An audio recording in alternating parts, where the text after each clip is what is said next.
శనివారం సాయంత్రం TUDA vice chairman గా ఎన్ మౌర్య పూర్తి స్థాయి బాధ్యతలు స్వీకరించారు. ఈ సందర్భంగా వీసీ మాట్లాడుతూ తుడా వైస్ చైర్మన్ గా బాధ్యతలు చేపట్టడం తనకు ఎంతో సంతోషకరమని అన్నారు. తిరుపతి నగరపాలక సంస్థ కమిషనర్ గా జూలై 24న బాధ్యతలు చేపట్టాలని అన్నారు. 2019 వరకు నగరపాలక సంస్థ కమిషనర్ తుడాకు కూడా పూర్తి బాధ్యతలు నిర్వహించేవారని అన్నారు. అటు తర్వాత ప్రభుత్వం నిర్ణయం తీసుకుని తనకు తుడా వైస్ చైర్మన్ గా పూర్తి స్థాయి బాధ్యతలు అప్పగించారన్నారు. తుడా నగరపాలక సంస్థ సంయుక్తంగా అనేక అభివృద్ధి పనులు చేయడం జరిగిందన్నారు. నగరపాలక సంస్థ తుడాల అభివృద్ధికి శక్తివంచన లేకుండా కృషి చేస్తానన్నారు. తుడా వీసీగా బాధ్యతలు చేపట్టిన మౌర్యను ఇన్ఛార్జి వీసీగా పనిచేసిన వెంకట నారాయణతో పాటుగా నగరపాలక సంస్థ తుడా అధికారులు పుష్పగుచ్చం అందించి అభినందనలు తెలిపారు. బాధ్యతలు తీసుకోవడం సంతోషంగా ఉంది. ఎందుకంటే నేను తిరుపతి మున్సిపల్ కమిషనర్గా లాస్ట్ మంత్ 24న జాయిన్ అయ్యాను, జూలై 24న.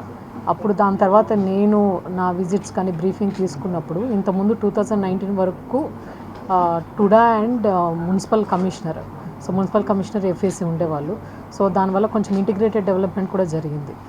అండ్ చాలా ప్రాపర్టీస్ టుడా ఉన్నాయి, అక్కడ కార్పొరేషన్ బిల్డింగ్స్ ఉన్నాయి, పార్క్స్ కానీ ఇవన్నీ ఇంటిగ్రేటెడ్ డెవలప్మెంట్ ఉంటుందని భావించాను. దాని తర్వాత గవర్నమెంటే ఈ డెసిషన్ తీసుకొని ఈ 4 కార్పొరేషన్స్ ఏవైతే ఉన్నాయో వాటికి మున్సిపల్ కమిషనర్కే ఇన్ఛార్జ్ ఇవ్వడం కూడా చాలా సంతోషంగా ఉంది.